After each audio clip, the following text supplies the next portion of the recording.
Assalamualaikum warahmatullahi wabarakatuh. Berjumpa kembali bersama Lamunan Hati Islami. Mudah-mudahan sehat walafiat dan senantiasa dalam lindungan Allah Subhanahu wa Ta'ala. Amin ya Rabbal Alamin. Sahabat Lamunan Hati Islami di mana saja berada, pada kesempatan ini saya akan membahas tentang bisnis nasab. Jadi nasab ini, permasalahan nasab ini bukan hanya absah kesahannya dan ketidaksahannya nasab, tersambung atau tidak tersambungnya nasab kepada leluhurnya. Jadi ada hal lain, yaitu bisnis nasab. Jadi banyak narkoba yang memperjualbelikan nasab. Ini di Irak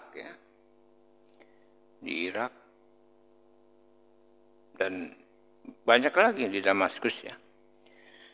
Dan ini sudah lama terjadi dan sudah sekian ratus orang. Harganya pun ini berkisar dari 10 juta, 20, 30 sampai 50 juta untuk satu nasab. Bukan untuk satu nasab, maksudnya untuk satu buku lah.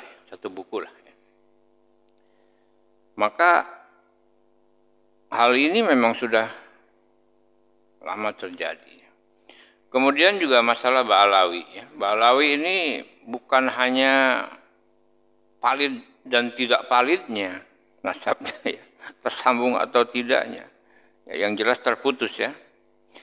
Akan tetapi asal usulnya dan kenyataannya ini jual beli nasab Ba'alawi ini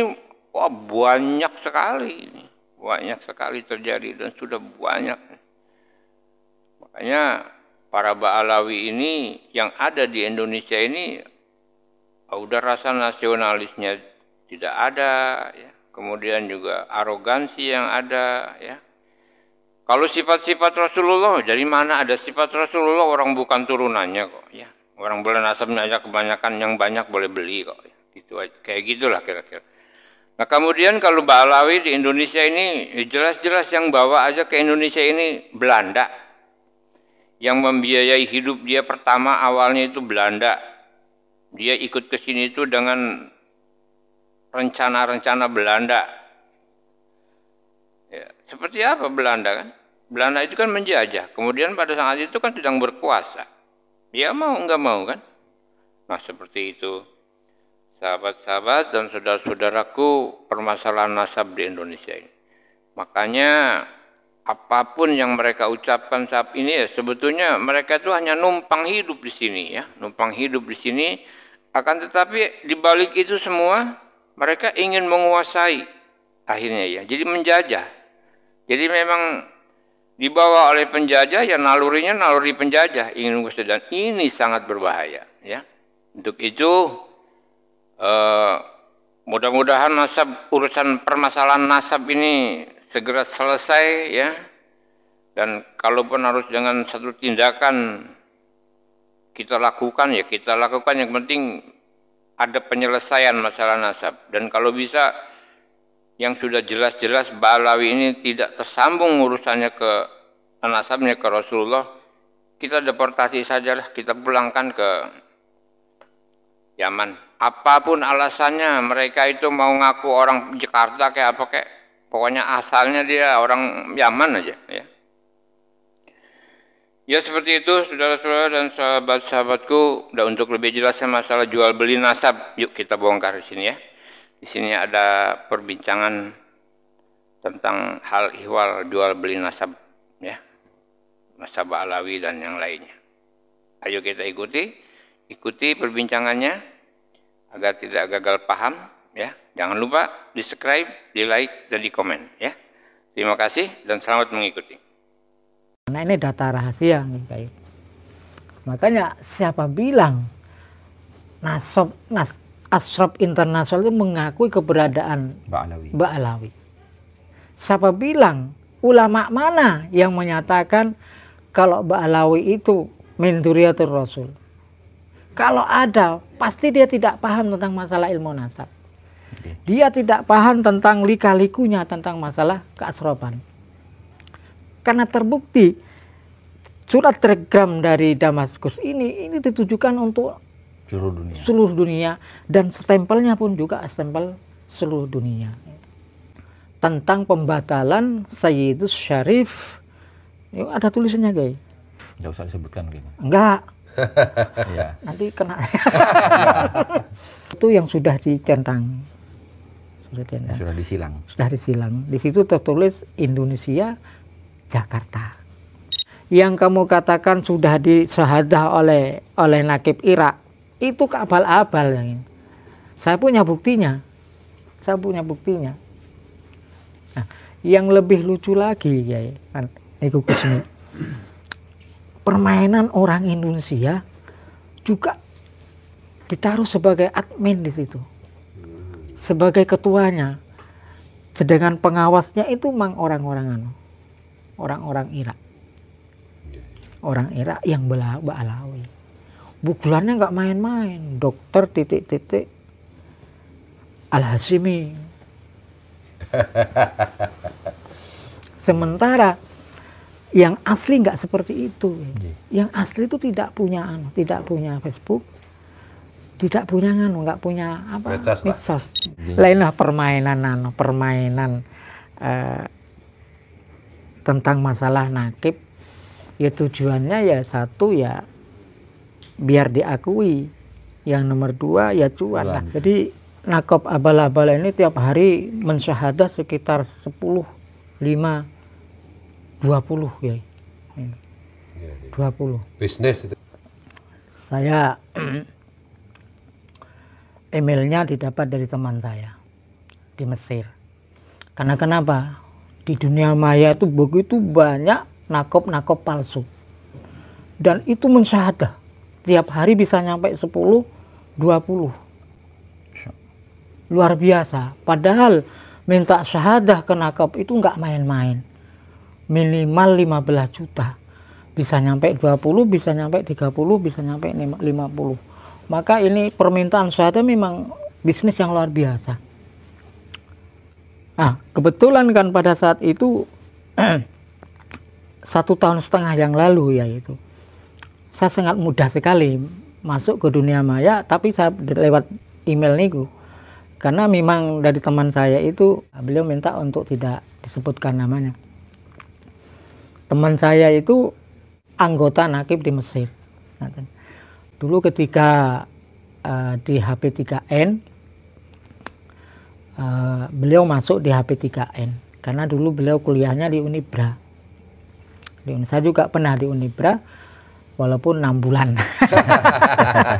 Karena bakat saya itu di filsafah. Tapi orang tua tidak boleh.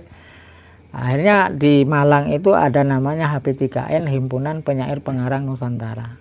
Nah, situ tenggelam di situ, saya akhirnya lupa. Jadi memang ada yang dari Gujarat. Memang. Dari Gujarat teman saya itulah, disitulah saya dapat email. Ya, saya dapat emailnya itu rujukan untuk di perpustakaan Damaskus. Jadi belum nakobanya, di perpustakaan. Pemahaman saya dulu gitu ya, namanya perpustakaan berarti ini bukan nakobah, tapi ini sangat penting sekali karena beliau menyatakan disitulah terkumpul catatan-catatan nasab seluruh Indonesia. Karena Damaskus itu kejatuhan manuskrip dari Turki. Karena pada zamannya Ottoman itu pengadilan nasab ditutup. Jadi nakob ditutup, akhirnya mendapat limpahan dari Turki. Nah di situ kan ada namanya Syekh Basil. Syekh Basil itu bagian penyelidikan manuskrip. Dia tidak bisa mensyahadah, tetapi khusus menjaga perpustakaan yang ada di Damaskus. Jadi barang siapa yang minta syahadah itu yang meliti Syekh Basil. Ketika saya masuk, terus saya ditanya, Anda dari Indonesia? Taib. Saya bilang, oh na'am. Ini saya tunjukkan sudah 1 bulan yang lalu ini Nakob Suriah Damaskus mengeluarkan telegram surat untuk semua Nakob yang ada di dunia tentang pembatalan Sayyidus Syarif. Yuk, ada tulisannya guys. Sayyidus Syarif. Nggak usah disebutkan gitu. Enggak. Iya. Nanti kena. Enggak, aja. Ini rahasia. Mardud. Ya. Itu tertulis matrud bitasawir. Apa maksudnya itu? Setelah saya gaduhkan antara matrud dengan bitasawir, maka tidak boleh dia itu memakai gelar Sayyid dan Syarif. Karena apa? Pembohong dan pendusta. Tertolak dan tidak boleh memberitakan. Nah, di situ saya dikasih fotonya, tapi foto yang sudah dicentang, sudah disilang. Di situ tertulis Indonesia, Jakarta. Nah, karena ini sebuah karena ini sebuah berita yang luar biasa yang dimanapun tidak pernah ada yang tahu. Saya minta izin untuk dibawa ke Indonesia. Beliau memperbolehkan. Pada akhirnya saya nggak saya sebar Kiai. Cuman saya salin karena ini data rahasia Kiai. Makanya siapa bilang Ashraf Internasional itu mengakui keberadaan Ba'alawi. Siapa bilang ulama mana yang menyatakan kalau Ba'alawi itu min dzurriyyatir Rasul? Kalau ada, pasti dia tidak paham tentang masalah ilmu nasab. Dia tidak paham tentang lika-likunya, tentang masalah keasrofan. Karena terbukti surat telegram dari Damaskus ini ditujukan untuk seluruh dunia dan stempelnya pun juga stempel seluruh dunia. Nah, itu awal mulanya. Nah, ada yang aneh. Kalau saya masuk ke nakib-nakib itu pertanyaan cuman satu, man. Ya saya, ya memang kalau harus muliakan, ya saya itu Syekh Al-Karim di Indonesia ini. Sekarang ini terjadi perdebatan, bukan nasab ya, perdebatan mana yang soheh makamnya Imam Ahmad, apa di Husaisah, apa itu ada di Basrah atau di Madinatul Najab, di kota Najab. Kalau jawabannya yang soheh ada di Basrah, Irak, berarti itu anggota Nakob yang benar. Tapi ketika dia menjawab yang benar itu ada di Husaisah, pasti itu nakobnya abal-abal. Pasti nakobnya itu abal-abal. Nah, ternyata dari sekian banyak nakib yang ada baik itu yang di Mesir maupun yang di Sinai, maupun yang di Iran, maupun yang di Irak, maupun yang di Maroko, maupun yang di Uzbekistan, maupun yang Damaskus itu semua menyatakan bahwa makamnya Imam Ahmad itu ada di Irak. Baru saya nemukan itu satu dan ada buktinya yang menyatakan itu di Husaisah. Setelah saya teliti, ternyata memang ada surat dari Damaskus bahwa nakob ini nakob palsu. Terus akhirnya karena 1,5 tahun masuk lagi, naudzubillah ya. Iya. Gus, wadah sing abal-abal nih. Wadah sing abal-abal nih. Jadi karena zaman sekarang ini kan zaman komputerisasi. Iya. Sehingga kan ada posternya itu kan bisa dikopi, kemudian nanti namanya diganti. Itu yang disebarkan gitu. Yang disebarkan. Makanya nakib-nakib internasional itu banyak mengeluarkan gitu loh. Bahwasanya ini tertolak, ini tertolak, ini tertolak gitu. Itu banyak, bukan 1 2, puluhan. Puluhan. Jadi nakop abal-abal ini tiap hari mensyahadah sekitar 10, 5, 20 ya. 20. Bisnis itu ya? Bisnis. Karena mohon maaf, saya masuk ke situ, saya posting, yang saya posting bukan nasab saya, kayak nasabnya Kustaki. Kustaki ya. Melangi, Plaza Kuning. Kalau nasab nih, dijawab, kalau minta syahadah ke nomor ini. Oh betul, kalau pencet nih. Terus alhamdulillah saya senang Anda itu menghubungi saya. Saya tanya, ini nakop apa di situ? Ini untuk mensyahadah. Kalau Anda dari Indonesia, itu semua sudah ada. Anda masuk ke ruangan ini, kita bicara. Oh, tapi nggak saya teruskan nih.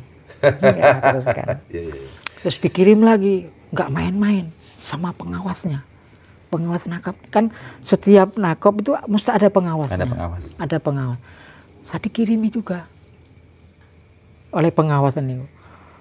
Kalau ingin mensyahadah ke nomor ini, masih saya simpan. Tapi untuk apa ini abal-abal? Yang asli juga ada. Percuma. Lainlah permainan tentang masalah nakib, ya tujuannya ya satu ya biar diakui, yang nomor 2 ya cuan. Nah karena berhubung kan begini kayak, begitu saya tahu, terus saya masuk ke rumah saya kira apa nasabnya seperti apa yang kamu katakan sudah disyahadah oleh nakib Irak, itu keabal-abal. Saya punya buktinya. Nah, yang lebih lucu lagi ya kan, itu kesini. Permainan orang Indonesia juga ditaruh sebagai admin di situ, sebagai ketuanya, sedangkan pengawasnya itu memang orang-orang Irak, orang Irak yang Ba'alawi. Bukulannya nggak main-main, dokter titik-titik Al-Hashimi. Sementara yang asli nggak seperti itu. Yang asli itu tidak punya Facebook, tidak punya nggak punya medsos. Jadi apa ya, kerancuan itu sebenarnya bukan pertanyaan dari Durya Wali Songo. Pertanyaan dari kelompok itu sendiri. Pertanyaan di kelompok itu sendiri karena tidak ada bukti, akhirnya apa? Berubah-ubah. Coba itu ada bukti yang sareh itu, tentunya tidak akan merubah-rubah. Karena manuskrip itu pun tidak boleh dirubah-rubah. Maka ketika ada taklih menyatakan itu ditulis ba'da 1251, tapi begitu ditahqiq berubah lagi, bukan 1251 Hijriah, tapi 1257 kalau nggak salah. Iya. Syamsul Hirah itu. Maka itu sudah terjadi kerancuan. Lah mau ditahqiq bagaimana, wong itu sudah tahunnya aja udah rantu. Maka itu tidak layak ditahqiq. Nah, karena kenapa? Kalau dipaksakan, maka yang akan dipertanyakan eksistensinya, keberadaan dari keaslian kitab itu. Nah, kalau sudah dipertanyakan keasliannya, maka catatan-catatan yang ada dalam kitab Syamsul Dhahiru ini palsu. Kalau sampai tidak bisa menjawab. Karena apa? Niku dari bawah, ya. Bukan dari atas. Sementara, kenapa kok saya katakan dari bawah? Dari atas tidak diketemukan catatan-catatan sejarah, baik Ubaidillah yang mencatat sendiri maupun Alwi yang mencatat sendiri. Sekarang kan Ubaidillah nih diketahui meninggalnya, tapi tidak diketahui lahirnya. Habib Alwi diketahui meninggalnya, tidak diketahui kelahirannya. Habib Muhammad bin Alwi bin Ubaidillah belas Tidak tercatat kelahirannya, tidak tercatat kematiannya. Barulah di bawahnya itu Habib Alwi bin Muhammad bin Alwi bin Ubaidillah tercatat kematiannya, juga tidak tercatat kelahirannya. Lala kepiye kok? Kok mati kok? Itu kan membagongkan sekali. Maka tidak layak dinaikkan ke tingkat tahqiq. Karena kalau dipaksakan musti wa ta'lilul kainat itu akan dihadang di situ. Musti itu. Musti. Maka ketika sudah masuk ke wilayah eksistensi, baik yang mentahqiq maupun yang menulis, gugur demi hukum. Mesti gugur demi hukum. Karena sudah tidak ada alasan lain nih Gus. Kalau di persoalan natur masih bisa. Ada pertanyaan kan gini ya. Baru-baru ini tuh kan beredar video ya. Beredar video tentang pernyataan dari Syekh Ali Jum'ah itu ya. Syekh Ali Jum'ah itu kan salah satu guru besar di Mesir kan, Al-Azhar ya. Nah, beliau itu kan ditanya tentang eksistensi dari nasabnya para habaib itu, kaum Ba'alawi ini. Beliau mengatakan nasabu Ba'alwi sabitun bil ijma'. Itu. Nasabnya Ba'alawi itu sahih. Karena ditetapkan berdasarkan ijma'. Nah, itu menurut Pak Kiai bagaimana? Kalau itu nasabun bil ijma' ditetapkan berdasarkan ijma' kesohihan dari nasab Ba'alawi, maka yang saya pertanyakan ijma' tahun berapa? Dan dari siapa gitu ya? Dari siapa? Apakah itu tahun ketika meninggalnya Imam Ubaidillah? Apakah tahun ketika meninggalnya Imam Ali? Apakah tahun ketika meninggalnya Habib Muhammad? Apakah tahun ketika meninggalnya Habib Alwi? Apakah tahun ketika meninggalnya Khalid Qasam? Apakah tahun ketika meninggalnya Fakil Muqaddam? Dan seterusnya. Dan seterusnya. Nah, ketika ini ijma yang menetapkan di golongan itu sendiri, itu bukan ijma. Ngaku-ngaku. Karena aku nggak ada ngedikongatan nih. Maka ikut beginilah. Ini masalah nasab itu mau dipersoalkan di bab apa? Di fan apa? Karena masing-masing fan itu punya anunya sendiri. Punya kaidah sendiri. Makanya ketika persoalan nasab itu mau dipaksakan kepada kaidah fikih, bukannya tidak layak, cuman tidak akan berkembang ya. Tidak akan berkembang. Karena di dalam kitab fikih hanya sedikit. Tetapi ketika bicara tentang masalah ilmu nasab, maka di situ sudah ada. Maka kenapa Syekh Hazimi peletak pertama ilmu nasab ini sangat hati-hati. Maka yang diminta adalah kejujuran, keikhlasan, ketakwaan. Maka kenapa? Di situ menyatakan siapapun bisa merubah atau memalsukan catatan nasab seseorang ketika seseorang itu tidak jujur. Ketika seseorang itu tidak bertakwa. Ketika seseorang ini punya niat tidak baik. Maka itu persoalan ini itu bisa diteliti lagi. Itu. Ditolak apa tidak, itu tergantung publikasinya dia, pengakuannya dia.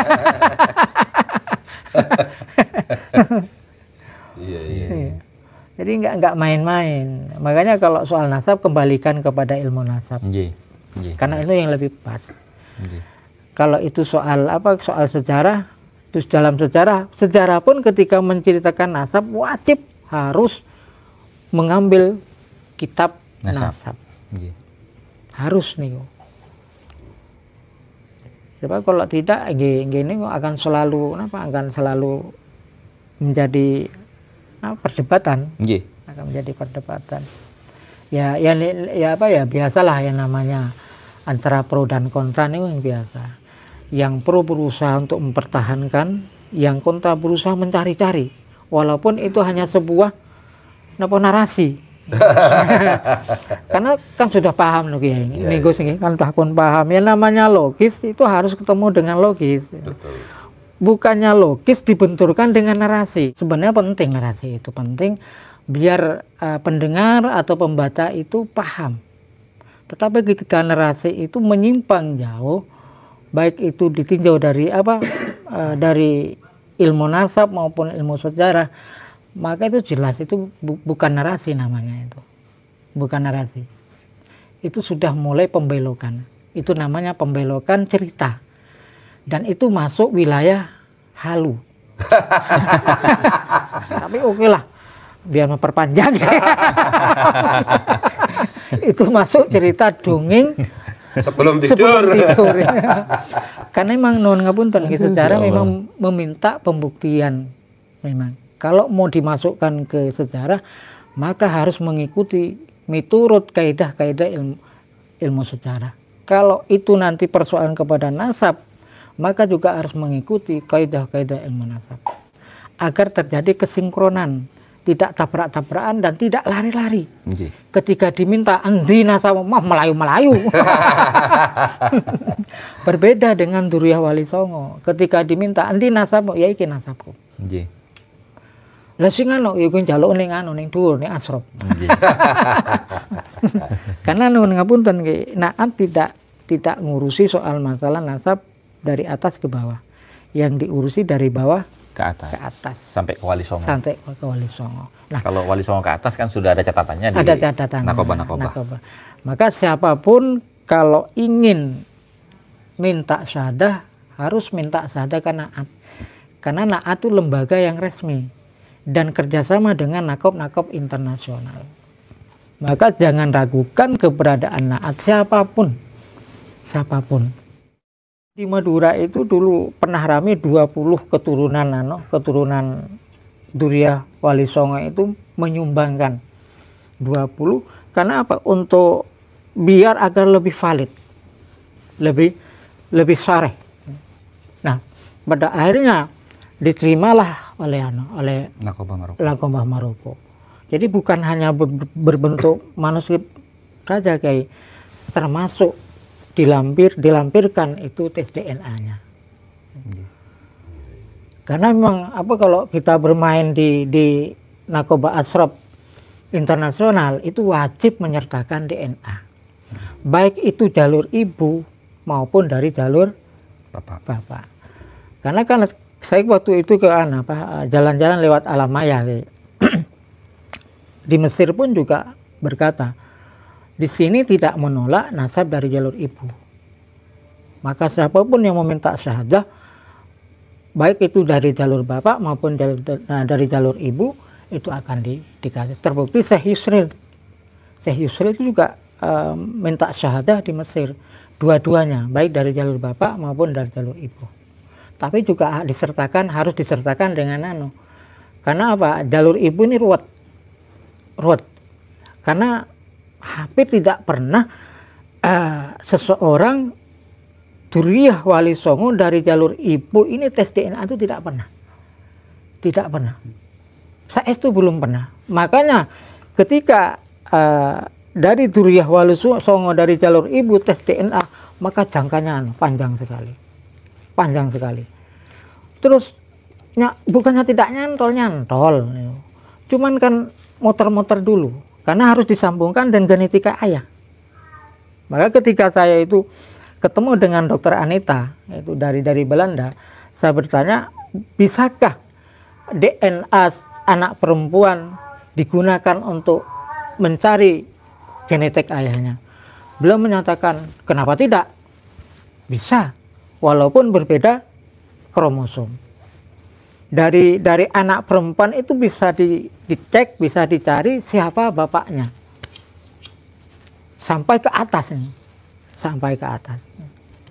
Nah makanya ketika Gus Fuad ini tes DNA, terus gini-gini, samalah curiga. Ini mesti punya senjata ini.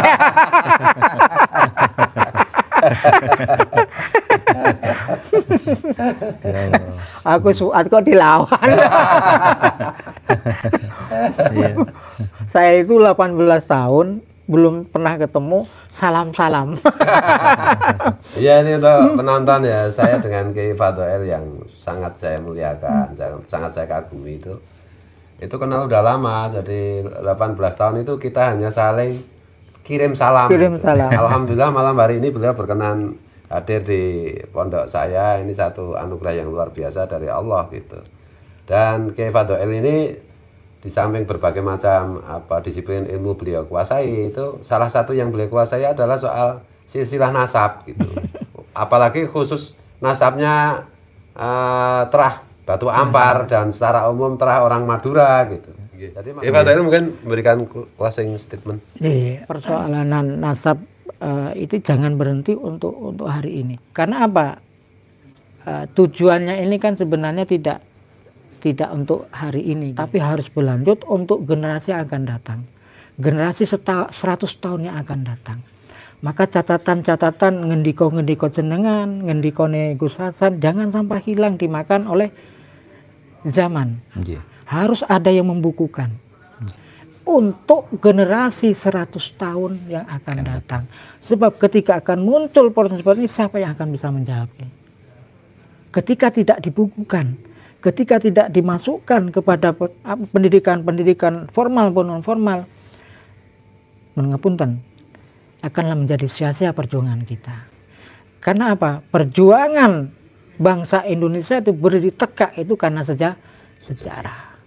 Maka tidak heran Belanda berusaha mengaburkan sejarah bangsa Indonesia. Belanda berusaha mengambil semua manuskrip sejarah itu. Tujuannya apa? Ingin merontokkan NKRI yang kita cintai. Wajib Gus niku napa ngendikan jeneng wajib niku ada yang membukukan. Bukan untuk hari ini Gus, tapi untuk generasi yang akan datang. Karena harus timbul generasi-generasi penegak NKRI. Generasi-generasi yang menjaga tonggak-tonggak Wali Songo. Karena apa? Ini kan dari Duriah Wali Songo untuk bangsa Indonesia. Bukan untuk pribadi. Tidak ada untuk pribadi. Untuk apa kalau untuk pribadi? Ini untuk bangsa dan negara, untuk generasi bangsa Indonesia. Semuanya, tidak milih suku mana, warna apa. Karena kalau sudah berada di wilayah Indonesia, maka itulah orang Indonesia. Saya kira dari saya, wabillahi taufiq wal hidayah, wassalamualaikum warahmatullahi wabarakatuh. Waalaikumsalam. Iya, sahabat dan saudara-saudaraku seiman dan setanah air, di mana saja berada, seperti itulah ya. Seperti itulah cerita dari pernasaban dan jual beli nasab. Ya. Sudah jelas tadi diperbincangkan dalam perbincangan, dan kita jelas dapat menangkap makna dan isinya ya.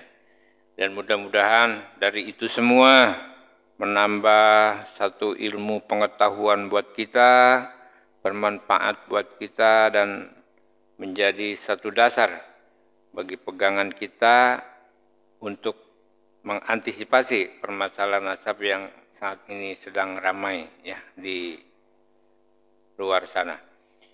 Baik sahabat dan saudara-saudaraku, di mana saja berada, barangkali ada yang berminat dan ingin menjadi Habib ya, silakan hubungi kami atau silakan hubungi tadi pembicara ya, yang bisa barangkali bisa mengusahakan agar kita jadi Habib ya. Nanti banyak muhibin yang yang ini membantu kita. Baik, sekedar bercandanya ya. Terima kasih atas segala perhatiannya. Dan bagi yang sudah subscribe, mudah-mudahan Allah mudahkan segala urusan dan rizkinya. Wabillahi taufiq wa hidayah. Wassalamualaikum warahmatullahi wabarakatuh.